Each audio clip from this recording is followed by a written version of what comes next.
البدر علينا من ثنيات. بسم الله الرحمن الرحيم. السلام عليكم. الحمد لله رب العالمين حمدا يوافي نعمه ويكافي مزيده.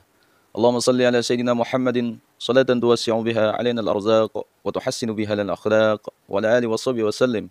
ربي أوزني أن أشكر نعمتك التي أنعمت علي وعلى والدي وأن أعمل صالحا ترضاه ودخلني برحمتك في عبادك الصالحين. Azabiku semua dimuliakan Allah Subhanahu wa taala. Pelayat membawa Syekh Muhammad Syahid Ramadan Al-Buti dan peti ya, cucunya di pundak rakyat Suriah Sabtu. Di tengah teriakan Allahu Akbar, doa Al-Albani tak terkabul. Ternyata Syekh Al-Buti wafat dalam tanda-tanda kematian syahid. Asabiku semua, ini muliakan Allah Subhanahu wa taala. Ketika Anda berkunjung ke blog Ustadz Firanda dan Anda sebagai muslim yang hormat kepada ulama, pastinya akan terheran-heran kenapa Ustadz Firanda sedemikian benci dan bahkan dendam kepada Syekh Al-Buti.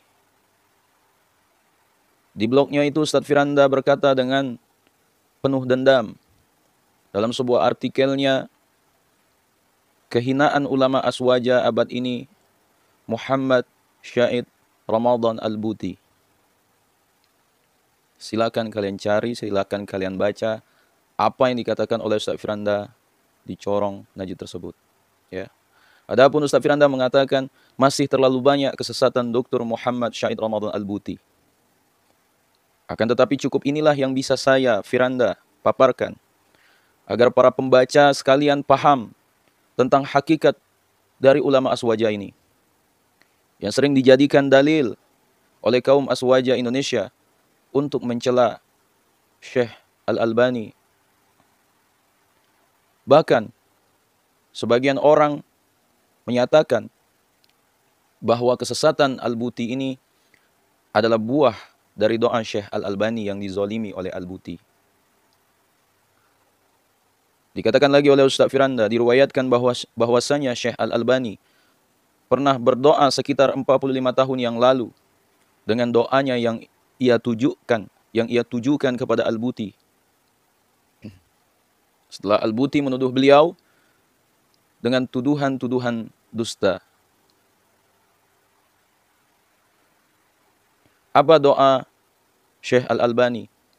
Aku mohon kepada Allah agar Allah memanjangkan umurmu, wahai Al-Buti, dan Allah membongkar rahasia keburukanmu. Jika riwayat ini benar, maka kesesatan yang dinampakkan oleh Al-Buti saat ini bisa jadi merupakan bentuk terkabulnya doa Syekh Al-Albani rahimahullah, yang telah mengetahui bahwa Al-Buti adalah seorang yang suka berdusta. Kota Nabi SAW 23 bulan 4 1434 Hijriah atau 5 Maret 2013. Abu Abdul Muhsin Firanda. Begitulah dendam kesumat Firanda kepada Syekh Al-Buti.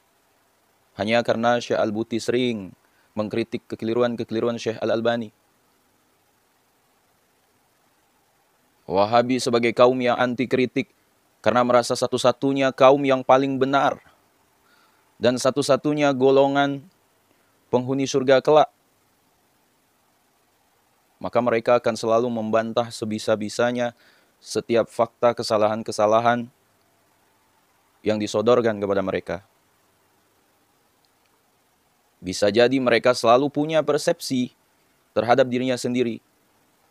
Orang paling benar kok dipersalahkan. Sampai-sampai ketika Syekh Al-Albani terpojok, tidak bisa menghindar dari fakta-fakta kesalahannya, ya, Syekh Al-Albani bahkan berdoa dengan sejelek-jeleknya doa kepada ulama aswaja yang menjadi pengkritiknya. Apa doa Syekh Al-Albani? Aku mohon kepada Allah agar Allah memanjangkan umurmu, wahai Al-Buti. Dan Allah membongkar rahasia keburukanmu. Sahabatku semua yang dimuliakan Allah, layakkah Syekh Al-Albani disebut sebagai ulama dengan doa jelek seperti itu? Bandingkan dengan doa Syekh Al-Buti terhadap orang-orang yang membencinya. Pada beberapa hari sebelum kewafatannya, Syekh Al-Buti berkata, setiap apa yang berlaku padaku atau yang menuduhku daripada ijtihadku, maka aku harap ia tidak terlepas dari ganjaran ijtihad. Maksudnya, yang tuduhannya benar mendapat 2 ganjaran, dan yang tidak benar mendapat 1 ganjaran. Seperti ucapan Syekh Al-Buti inilah seharusnya ucapan seorang ulama yang layak disebut sebagai ulama saleh. Hasabiku semua dimuliakan Allah Subhanahu wa taala. Benarkah doa jelek Syekh Al-Albani kepada Al-Buti sudah terkabul? Sebagaimana yang dikhayalkan Ustaz Firanda? Ternyata tidak. Doa Syekh Al-Albani tidak dikabulkan oleh Allah Subhanahu wa taala. Justru doa tersebut dijawab Allah dengan akhir hayat Syekh Al-Buti yang husnul khatimah. Di mana tanda-tandanya Syekh Al-Buti wafat dalam kematian syahid? Ada banyak tanda-tanda kematian syahid, dan sedikitnya ada 2 tanda mati syahid bagi kewafatan Syekh Al-Buti. Yang pertama, apa? Syekh Al-Buti meninggal pada saat mengerjakan amal soleh. Ibnu Abbas berkata, pergi di waktu pagi atau sore ke masjid untuk mengajar ilmu agama lebih baik di sisi Allah daripada jihad fisabilillah. Dalam kitab Irsyadul Ibad, riwayat Ibnu An-Najjar. Yang kedua, Syekh Al-Buti wafat pada malam Jumat. Hal ini berdasarkan sabda Rasulullah SAW.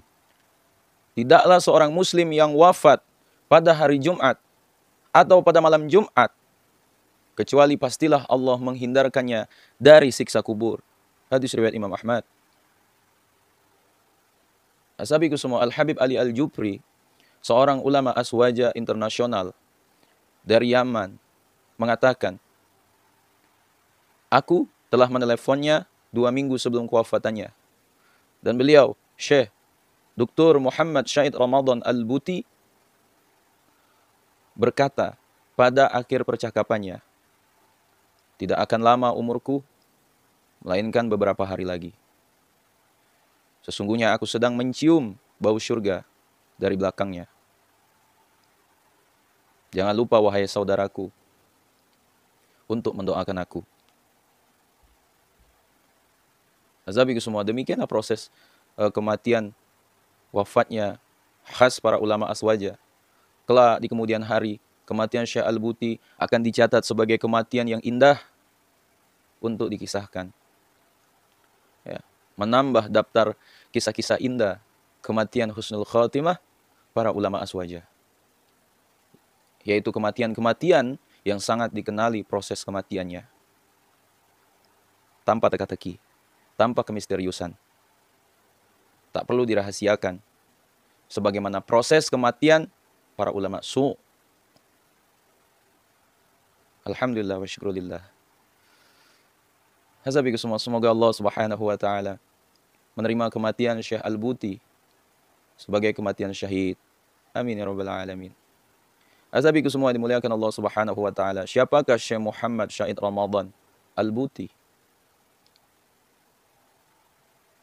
Syekh Muhammad Syahid Ramadan Al-Buti adalah sosok ulama yang sangat dihormati oleh para ulama dan pemikir muslim, ya, dari berbagai penjuru dunia. Karena ketinggian ilmu dan kehebatan argumentasinya dalam berbagai diskusi. Menjelang akhir hayatnya, Syahid Al-Buti aktif memberikan ceramah, ya, atau pengajian di beberapa masjid di Damaskus. Pengajian minggu, ya, malam itu kitab Al-Hikam, Al-Imam Ibn Athaillah Sakandari, dan malam Kamis malam itu kitab Riyadhus Salihin, Al-Imam An-Nawawi. di Masjid Al-Imam Damaskus selalu dipenuhi oleh ribuan kaum muslimin yang haus akan ilmu. Asabiku semua dimuliakan Allah, ada 60 buku karya-karya Syekh Dr. Muhammad Syair Ramadan Al-Buti. Ya. Di antaranya yang pertama adalah muhadarah ya, fil fiqh ya, muqarrin ma'a muqaddimati fi bayan asbabi ikhtilafi al-fuqaha wa ahammiyati dirasatil fiqh al-muqarrin. Itu problematika dalam fikih muqarrin. Ya, sebab terjadinya perbedaan fuqaha dan pentingnya mempelajari fiqh muqarrin. Kemudian al-Islam malad kulli mujtama'at insaniyah limadha wa kaifa. Ya, Islam tempat berlindung seluruh masyarakat sosial. Mengapa dan bagaimana? Kemudian ada lagi al-jihad fil Islam, kaifa nafhamuhu wa kaifa numarisuhu. Jihad dalam Islam, bagaimana kita memahami dan melaksanakannya. Ya. Kemudian ada lagi salafiyah, marhalah zamaniyah, mubarakah, la mazhab islami. Ya. Kemudian ada lagi al-ukhubah islamiyah, wa aqduhu at-tanaqquduhu bainaha wa baina ma yusamma bitabi'ihal ashhari. Kemudian hurriyatul insan fi dhilli ubudiyah hatihi lillah. Itu kebebasan manusia dalam beribadah. Kemudian ada lagi difa'an Islam wa tarikh. Ya, belaan terhadap Islam dan sejarah. Kemudian ada lagi Islam wa ashru tahaddiyah wa afak. Ya, Islam dan modernisme, sebuah tantangan dan harapan. Kemudian ada lagi al-aqidah al-islamiyah wal al-fikr al-mu'asyirah. Kemudian ada lagi al-mazhabiyah akhtaru bid'atin tuhaddidu asy-syari'ah al-islamiyah. Kemudian ada lagi kitab al-mazhab al-iqtisadi baina syuyu'iyyah wal islam. Kemudian ada lagi dawabitu al-maslahat fi asy-syari'ah al-islamiyah. Kemudian fi sabilillahi wal alhaq. Ya. Kemudian fi qusirah, ya. Kemudian hiwar haula mushkilati hadariyah. Kemudian kubra yaqiniyati al-kauniyah. Kemudian bahisul ya, kitab wa as-sunnah min ilmi usul al-fiqh. Kemudian mamuzain qisatu hubbub nabati fil ardi wa ayna'u fi as-sama mutarjamah. Kemudian manhaj al-hadarah al-insaniyah al-jadaliyah. Kemudian ada lagi manhaj al-audah ila al-islam. Kemudian masalatu tahdidi an-nasli wiqayatun wal ilajan. Kemudian min al-fikri wa al-qalbi. Dan masih banyak lagi kitabnya yang tidak bisa saya sebutkan satu persatu. Azabiku semua yang dimuliakan Allah Subhanahu wa taala, mungkin itulah video yang dapat saya sampaikan. Sekiranya video ini bermanfaat, jangan lupa share kepada orang yang kita cintai, ya setidaknya agar menambah pengetahuan kita. Ya, kemudian share juga ke akun media sosial kalian yang lainnya. Wallahu a'lam. Assalamualaikum warahmatullahi wabarakatuh.